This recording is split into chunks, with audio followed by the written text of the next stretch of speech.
கொடுக்கல. யார் கையில போலீஸ் இருக்குது? முதல் பாதுகாப்பு 28 கண்டிஷன் போடுறீங்களா இல்லையாப்பா? நீங்க ஒரு மாநாடு நடத்த கூட்டத்துக்கு 28 கண்டிஷன் கேட்டு போடுறாங்களா இல்லையா? எந்த கட்சிக்காவது போட்டாங்களா? எந்த கட்சிக்காவது போட்டாங்களா இது வரைக்கும்? அதே மாதிரி 28,000 போலீஸ் 2,000 போலீஸ் அங்க நிக்கணும்ல. அதே முட்டுச்சந்தையில கொடுத்துருக்கீங்க. என்ன மாதிரி ஆள் அங்க இருந்திருந்தான்னு வைங்க, அந்த இடத்துல நான் இருந்திருந்தா நடந்திருக்கிறதே வேற.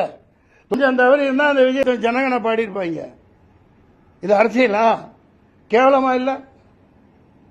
அயோக்கியத்தன அரசியல் பண்ணிட்டு இருக்காங்க, ஏமாத்திட்டு இருக்கீங்க.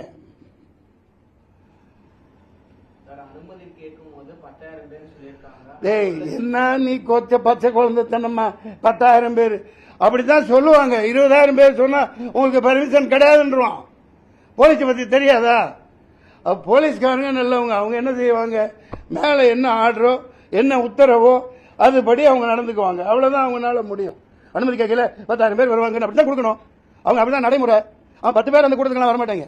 எல்லாம் பிரியாணி போட்டணும், சாராயம் 100 ரூபாய் 200 ரூபாய் காசு, இதை கூப்பிட்டு கூட்டம் போடுவான். அவனுக்கு பொட்டல் வெளியில நல்லா 10 கிலோமீட்டர்ல இடம் கொடுப்பீங்க. 4 லட்சம் பேர் கூடான்னு தெரியுதுலையா? அப்படியே முடிச்சதுக்குள்ள அனுப்புறீங்க. பயங்கரமா பள்ளம் தோண்டி வச்சுட்டு 500 குண்டர்களுக்கு மேல பயங்கரமான ரவுடிகளை எத்தனை கத்தி குத்து பண்ணான்னு தெரியல. நான் சொல்லல, நம்ம மக்கள் சொல்லிட்டு இருக்காங்க, வந்துட்டு இருக்கு. பாத்தீங்களா இல்லையா? இப்ப பயங்கரமான ரவுடி ராஜ்யம். எவன் உள்ள அன்னைக்கே உடனே போஸ்ட்மார்ட்டம் பண்ணி உடனே போச்சு முடிச்சாச்சு. ஏன்னா அப்படி வச்சிருந்தா எங்க குத்துப்பட்டிருக்கு என்ன நடந்திருக்குன்னு தெரிஞ்சிடும். Shame on this politics.